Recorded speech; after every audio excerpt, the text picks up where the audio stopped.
मान लो तुम किसी अंधेरे कमरे में अकेले बैठे हो और अचानक समझा रही है। अरे रुक जाओ, बीच में मत टोको। हेलो एवरीवन, आई एम चेतना और आज हमारे पास कोई टॉपिक नहीं है जिस पे हम बात कर सके। अरे तुम्हें कुछ महसूस हुआ? हाँ, धरती हिलने लग गई। अरे वो साइड में कील ठोक रही है ना, तब कंपन हो रहा है। अरे लो, हमें टॉपिक मिल गया। आज हम कंपन पे बात करेंगे। मान लो तुम किसी अंधेरे कमरे में अकेले बैठे हो और अचानक समझा रही है। अरे रुक जाओ, बीच में मत टोको। अचानक धरती हिलने लग जाती है, कंपन होने लग जाते हैं। थरथराने लग जाती है। हमारे घर के तो सारे कांच के ग्लास टूट जाते हैं। क्योंकि जो अर्थ की टेक्टोनिक प्लेट्स होती हैं वो आपस में टकराती हैं, तब भूकंप आता है।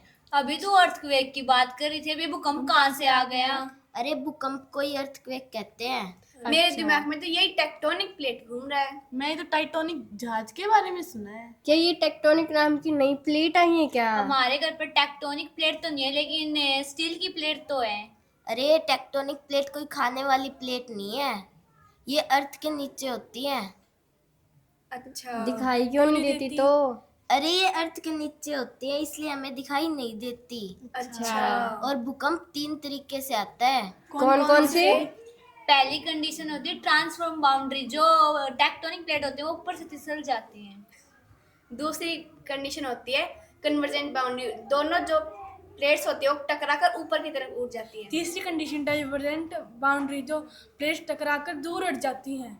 जैसा कि चेतना ने बताया कि आपस में टकराते हैं और ऊपर उठ जाते हैं, वैसे ही पहाड़ भी बने थे, आपस में टकराए और ऊपर उठ गए।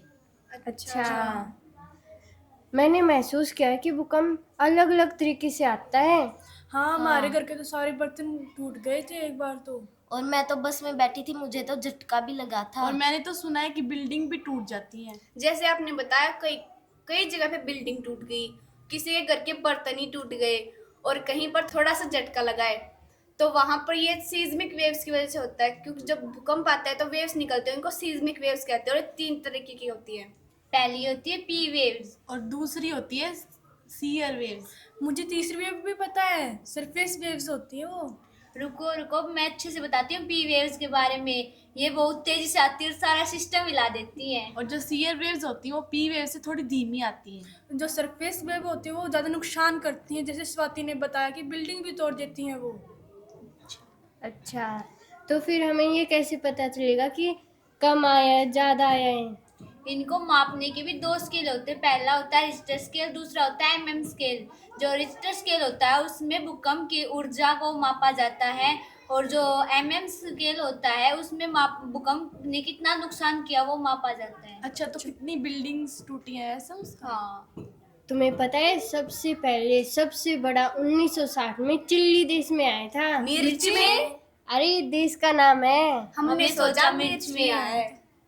और जब ये 1960 में सबसे बड़ा भूकंप आया था, जब इसका ऊर्जा मापी गई थी रिक्टर स्केल में, तो 9.5 तक पहुंच गया था ये। अच्छा, मान लो भूकंप आ गया तो बचे कैसे? एडियो की थूक लगा के भाग जाओ। कहाँ भाग गए? खुले मैदान में। और दबक कर बैठ जाओ। अगर घर पे हो तो? मैच के नीचे छुप जाओ। मैच ना हो तो? बेड में छुप जाओ। बेड में जी उठ गया तो? अरे तू छुप जा, कहीं पर ही छुप जा चाहिए। अगर गाड़ी में हो तो?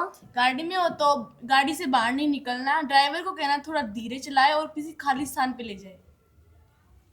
Thank you for watching our school podcast. मिलते हैं नेक्स्ट वीडियो में, जहाँ मनाएंगे साइंस को इजी और इंटरेस्टिंग। Thank you.